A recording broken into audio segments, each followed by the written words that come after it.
Class 8 Biology, Chapter 5 Health and Hygiene. Good morning, students. In our last class, I discussed some of the exercise questions with you. As you can see, I discussed fill in the blanks on page number 88, then page number 89,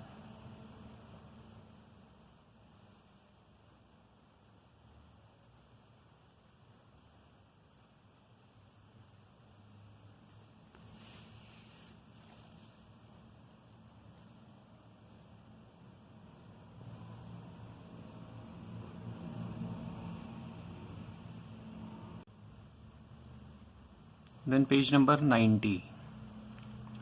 So these questions you have to do in your book only. Now this B, answer in short, this you will do in your homework copy. Mind it. This B, answer in short, you will do in your homework copy. So let us discuss the answers. Now what is a disease? As already been mentioned, you can find the answer on page number 87. The disease definition you can find over here on page number 87.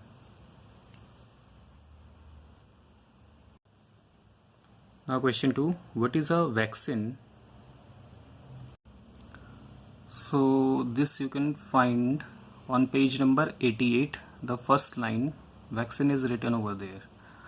A biological preparation that contains weakened or killed disease causing microorganism which provide immunity to that disease. Now question 3, how does malaria spread? So you can find this answer on page number 81. So you see the last paragraph and the second line, that is from malaria. Malaria is caused by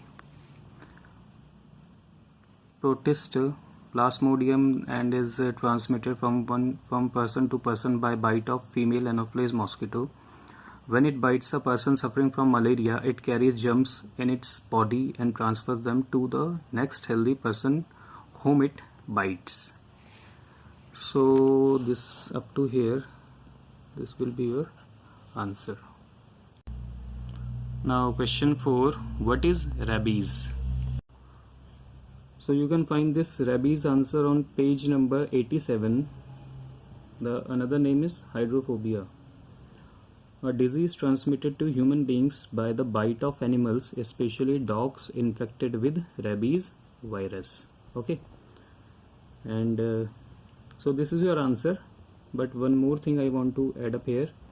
So rabies, the another name is hydrophobia. And what is this hydrophobia?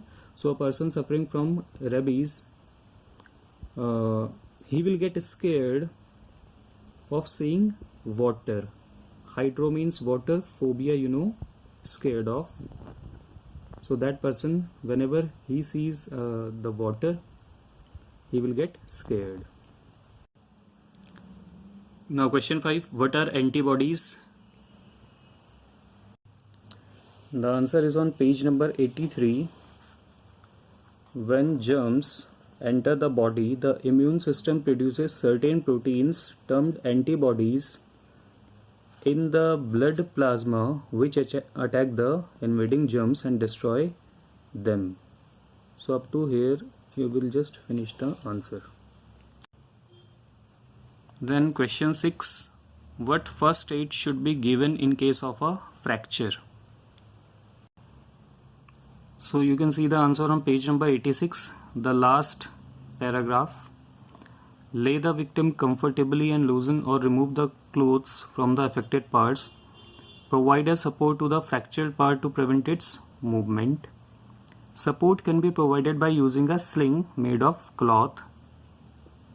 So up to cloth you can finish up the answer. Okay.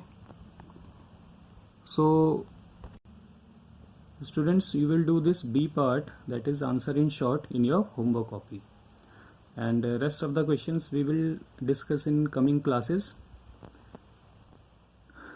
Till then, goodbye.